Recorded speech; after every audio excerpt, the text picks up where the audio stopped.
Good morning. My name is Anisha Desai, and I'm the director of the New Leaders Initiative at the Earth Island Institute in Berkeley, California. The New Leaders Initiative houses the Brower Youth Awards, an incredible national environmental prize awarded to 6 exceptional youth eco-activists all over North America between the ages of 13 and 22. And I'm so happy to have some Brower Youth Awards love up here on the stage. Alec Lures, who you just heard from, a former Brower Youth Award winner, incredible. The prize was inspired by fearless environmentalist, legendary activist, and founder of the Earth Island Institute, David Brower, who so wisely said, absolutely, "My secret is that I surround myself with bright young people and then stand back and bask in the glow of their accomplishments." In 2005, Jess Rimington was one of those exceptional young people that won the prestigious Brower Youth Awards. She was 19 at the time, and that was a year into the official launch of her One World Youth Project nonprofit. By then, she had already visited, wait for it, South Africa, Tanzania, Uganda, Morocco, Ethiopia, Mongolia, Costa Rica, and Mexico, to create a path toward better communication between the young people in these countries and the United States, and to transform the world we live in by collaborating together on strategies and solutions for social change, all in a day's work, eh? I want to tell you that what is so moving about Jess's work to me is the depth, the mindfulness she brings to the work, and most remarkably, how she leads an elegant revolution, as I like to call it. I'm feeling this morning the spirit of Paulo Freire is with us, the Brazilian educator and influential theorist of critical pedagogy, the act of interrogating and challenging the practices that dominate.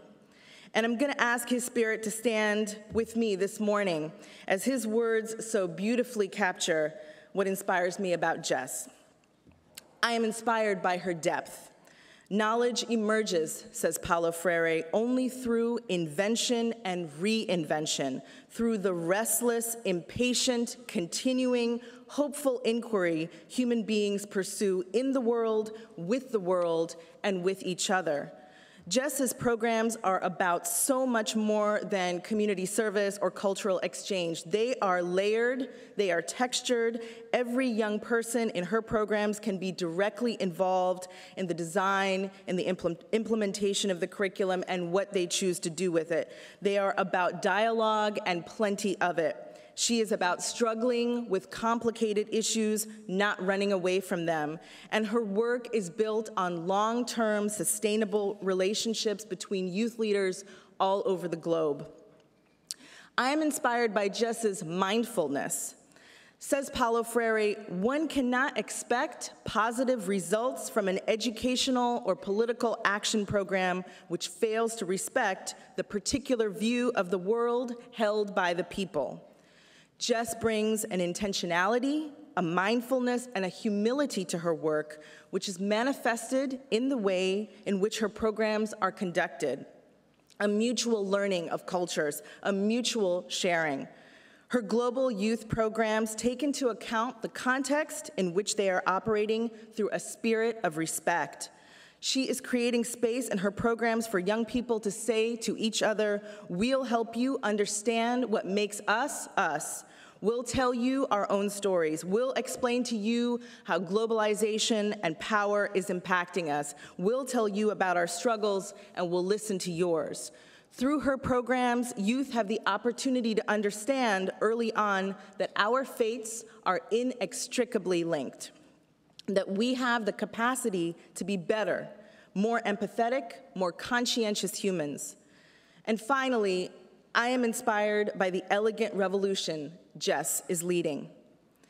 Education either functions as an instrument which is used to facilitate integration of the younger generation into the logic of the present system and bring about conformity, or it becomes the practice of freedom, the means by which men and women deal critically and creatively with reality and discover how to participate in the transformation of their world.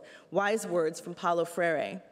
You will hear much more about this from Jess, but suffice it to say, she is making schools a dynamic place to be again, reminding us that they can, in fact, be places of critical pedagogy, of ideas, a place where students can truly be at their learning edge and feel really prepared to be responsible stewards of planet Earth and of each other. Her depth, her mindfulness, her elegant revolution she is leading. I am so pleased to know Jess, and I know you will be too. Please put your hands together and join me in a round of applause for Jess.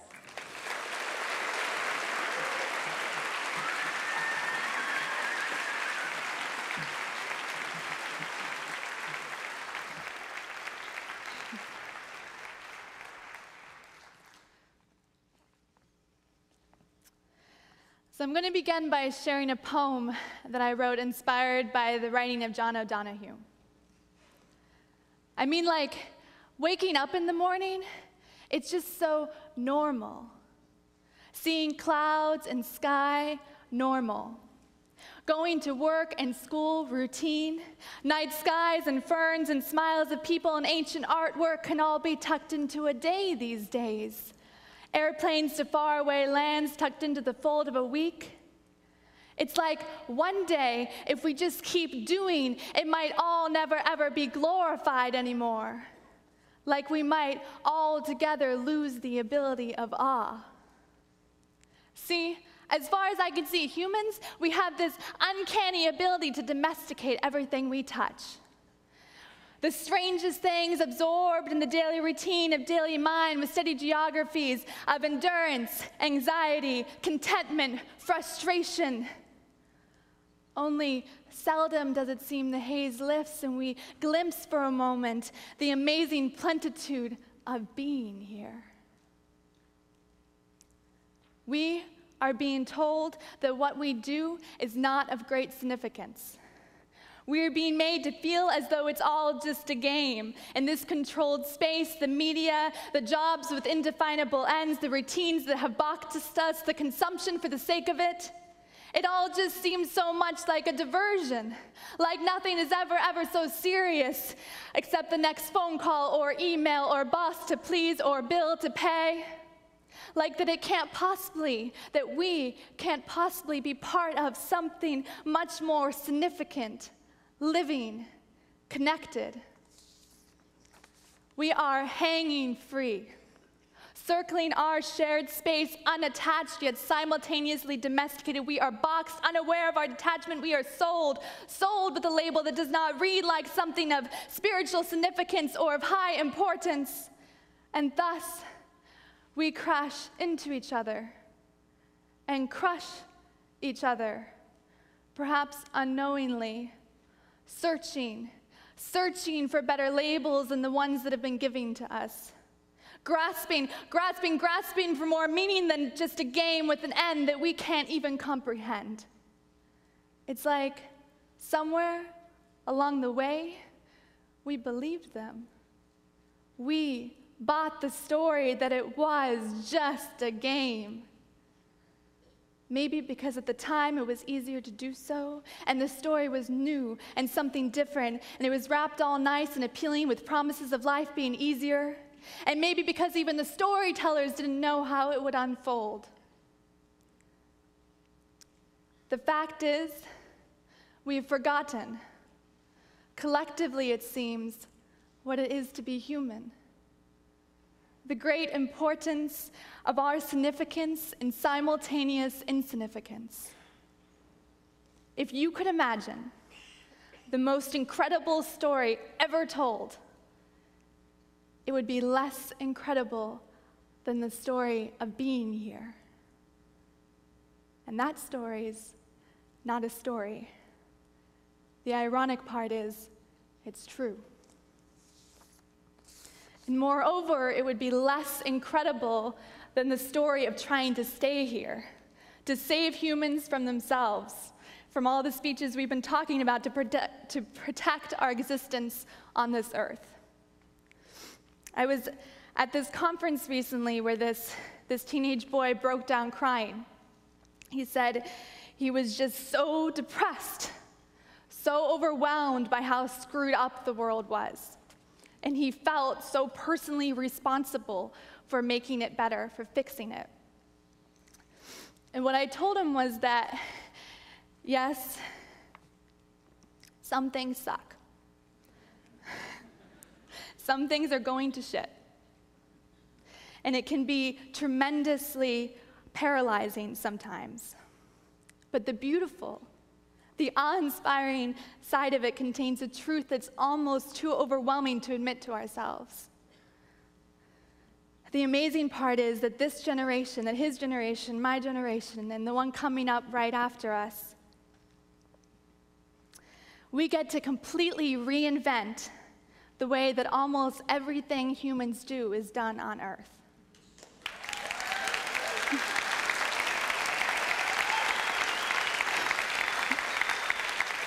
We have the gift and the challenge of reimagining the world to save our great-great-great-great-grandchildren.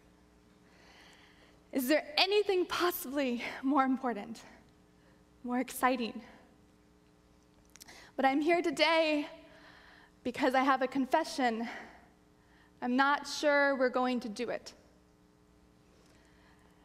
Not because of lack of will or of apathy or even lack of awareness. I think we're getting very good at that these days. But because we may not have the skill set. I'm not sure my generation, when you look across the board and the one coming up beneath my generation, yet has the ability to navigate the complex global relationships needed to achieve the kind of change we are calling for. I think we are at risk of missing a tremendous opportunity to create the future we want to live in, the opportunity of globalization. I think we're in grave danger of this phenomena producing more harm than good because we're not prepared to work with its potential. Thanks to globalization, we all definitely know more about each other's existence, but we don't necessarily know that much more about one another. We're increasingly interconnected, but we're still disconnected. So, in 2002, I was 16 years old, Alex's age. He was inspiring, huh? It's amazing. And I had the opportunity to go to a conference in Soweto, South Africa, the World Summit on Sustainable Development. And there was a youth component of that conference called the Children's Earth Summit, and it brought together about 80 young people from all over the world. And there was myself and one other young person from the United States that had the opportunity to attend and represent our country. And about 2 a.m. the second day I was there, I was woken up by two of the South African girls that I had met the day previously, and they said, "You gotta come quick down the hall. They want to vote the United States out of the summit."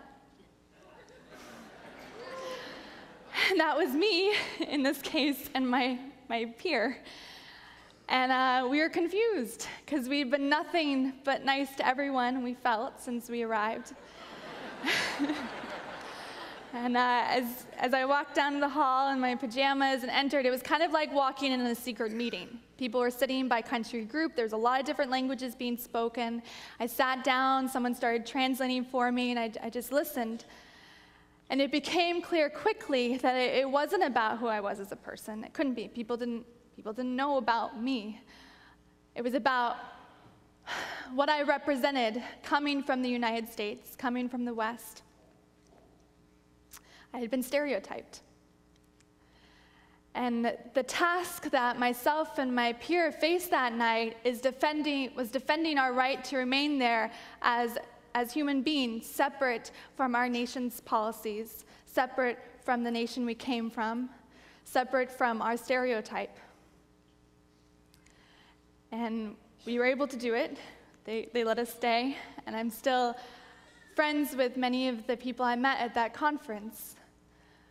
But what it left me with was this really urgent feeling that if we want our young people to tackle the challenges of the 21st century that we speak about at conferences like this, then we have to prepare them to know how to communicate and work with one another, to see each other as humans, to have cultural competency, to be able to apply empathy, to better communicate with one another, if we're going to live up to this task. So that was the seed of the idea for One World Youth Project. And I came back to my high school, and about a year later, I was graduating, and I decided to try to connect, to take a year off before college, and try to connect classrooms in my hometown in Massachusetts with classrooms abroad. And that's how it started. And I recruited a few other teenagers to work with me as volunteers. We got a little bit of media attention, and teachers from around the world started writing in and saying they wanted to be involved. And then we learned what this thing, a not-for-profit, was, and how to get paperwork in the IRS. And then we became One World Youth Project. And from 2004 to 2008, One World Youth Project was run by a volunteer staff of young people around university age from 17 different countries. And we ended up serving 67 middle and high schools in 26 countries around the world. Thanks.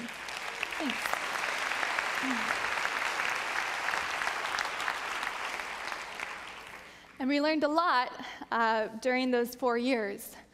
One is that teachers lack the time, resources, and support oftentimes to implement global learning into their curriculum. They want it. They know there's a need for it, but they got to meet state standards. They got to make sure their kids can pass tests at the end of the year. And this isn't just the US context, this is around the world. It's stressful. And the second thing we learned is the urgent reality that we are not adequately preparing our young people for the 21st century. Some schools are, some parents are, but across the board, no. I'd like to share some statistics with you about from the US, since that's where we're speaking from, but there are statistics like this for any country you can think of. 90% of US students cannot find Afghanistan on a map. 73% of US citizens and over 50% of congressional leaders do not possess a US passport. The number of middle schools offering a foreign language has decreased over the last 10 years from 75% to 58%. And this is the one that I find shocking, that less than 8% of US undergraduates take foreign language classes, and less than 2% study abroad in any given year. And most of those statistics are from a National Geographic survey. So global learning and the skill set associated with it needs to be just as important as math or science in our curriculum.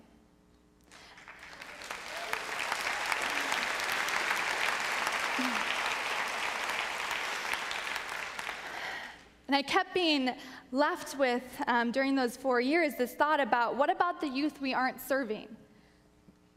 We had to figure out a way to scale wider and faster in order to change the picture painted by these statistics.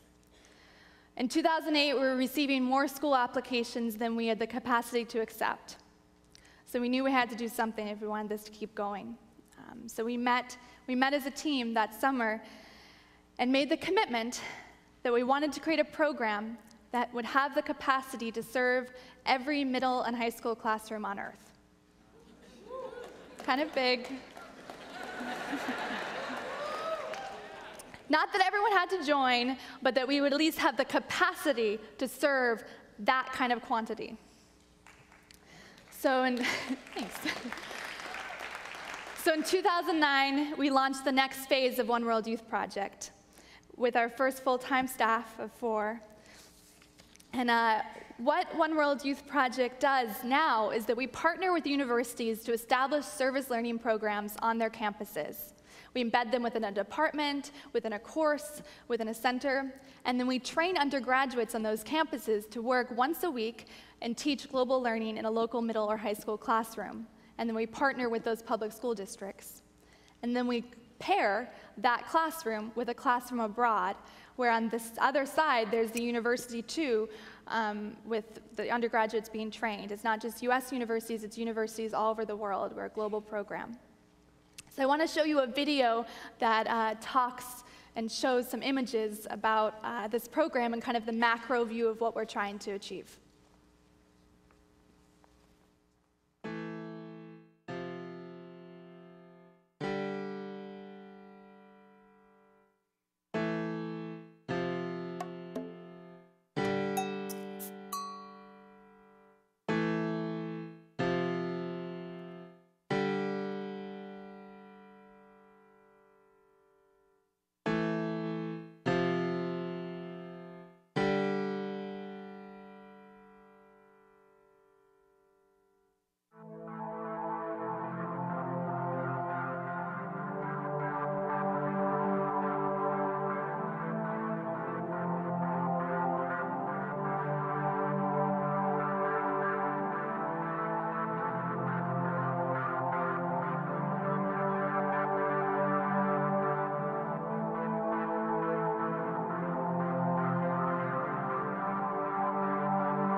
So to dig a little deeper about how this works, we lead these middle and high school students, we train the university students to lead them through a 4-unit curriculum, where we start off with cultural exchange, where they get to know their peers and their partner classroom really on a friend level. And then they go on to Unit 2, where they look at global issues like the UN Millennium Development Goals. And each partner classroom chooses one of the Millennium Development Goals to focus the year-long study, something like maternal health or eradicate child mortality. And then for the 3rd unit, they do community mapping, where they focus on how this big global issue manifests itself in their local community and what the challenges and resources are.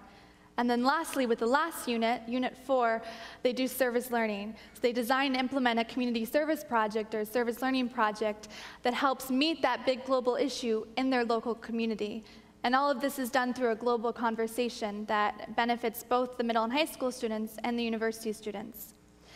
So in this slide that might appear in a moment, you can see that we have country A and country B, and just to really make this real, I'll talk about partners we had. So Georgetown University in Washington, D.C., we partnered with to establish a One World Hub, that's the name of the program, on their campus to really embed a global dimension into existing community service opportunities they had. And that meant that Georgetown University students went once a week to teach in multiple classrooms in DC public schools, and were linked with classrooms in Pristina, Kosovo, where on the other side, in this case country B, there was the University of Pristina and Kosovo that we're partnered with to implement one of their first service learning programs on the ground. So that's really how the model works, and how it can manifest on a week-to-week basis is that these university students are paired with an educator. They work with that educator to make sure they're meeting the state standards, so we're not taking more time, adding more time the educator's palette already. We're saving them time. And they plan the curriculum for that week. They then create a lesson plan, and we train them how to do that. They share that lesson plan with their peers and the nation they're connecting with, make sure they're synced, make sure cultural exchange can happen that week. And then they lead their classroom session and make sure it's experiential learning, place-based education. And then lastly, there's an engagement part of every weekly class. So they engage their middle or high school classroom with their classroom abroad, and that's part of every lesson. So that's One World Youth Project in a week. And imagine that week replicated over the course of a year, replicated from 6th grade through 12th grade. So 7 years, and that you were paired with a different country every year. That's enough to really create a behavioral change, to change the way you see the world, to change how you might act.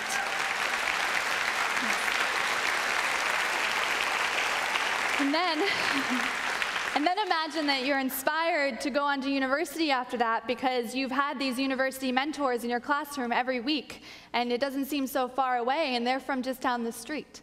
And maybe you can go to your local university then. And then maybe you become a One World Youth Project mentor, and you graduate into adulthood as this discerning, empathetic, and empowered global citizen. And that's our vision.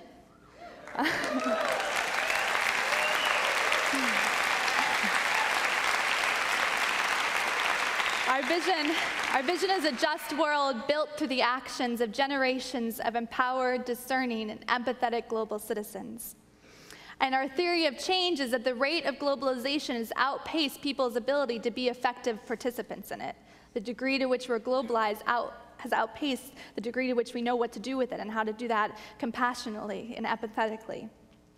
And that we think that this separation results in a capacity gap. And in that capacity gap lives injustice.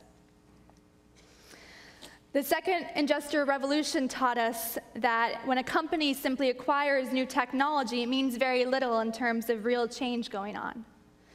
And University President Michael Adams states in Coming of Age in a Globalized World that 90% of the work, time, and resources in the second industrial revolution went to upgrading the workforce and the ways of thinking about how to use this new potential. We are nowhere near doing that right now.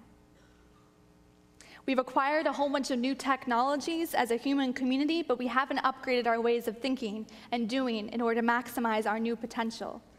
The potential to actually create a better future, to reimagine the world. So I think there's an opportunity to close this capacity gap by enhancing education, by working with young people. And I feel like Bioneers calls for a behavioral change in the majority of the world's population in order to save our existence. That is systemic, massive change we're talking about there. And if we want to create systemic change, then I think we need to create a system to deliver that change. And I'd like to propose that One World Youth Project is an example of one such system. I think systems are strongest when they include 3 elements. One, when they solve existing problems, and we do that by adding time to the teacher's schedule rather than taking it away, giving them a prep period, incorporating service learning into universities when it's something they're already looking for. 2, when they're incentivized. So we do that by providing university students with class credit or work study, with teachers can mark this off as professional development. And lastly, and maybe this is the most important, when they're self-sustaining. So we have an earned income component. We charge universities a participation fee. We don't want to be a not-for-profit that's dependent on handouts forever. So in 3 to 5 years, we will break even and be able to support our full costs. Until then, thanks. So until then, we're still fundraising for our operating capacity, and some of our donors are here at Bioneers this week, so I wanted to make sure I recognize them and say thank you, and also say that if you feel your journey might also be connected with ours, please come talk to me. Right now, we're serving 4 universities in Qatar, Kosovo, and the US, and we're triple that number with rapid scaling. My team intends to serve hundreds of universities and thousands of middle schools, affecting the lives of millions of students. Our growth model is that of bacteria, which I've learned from biomimicry. It's a good sign. So we have to create an international system of preparing youth to solve global challenges.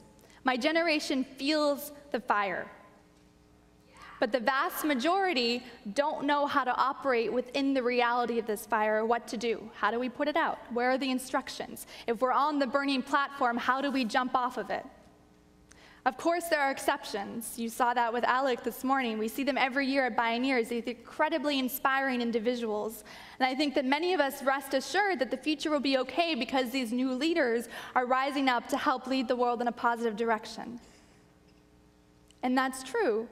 But also, I think the lone crusader model of leadership isn't going to work in today's increasingly collaborative society.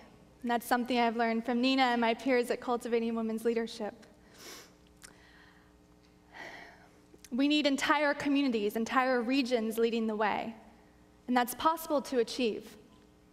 These young people you see as examples at Bioneers, they aren't born geniuses in their field.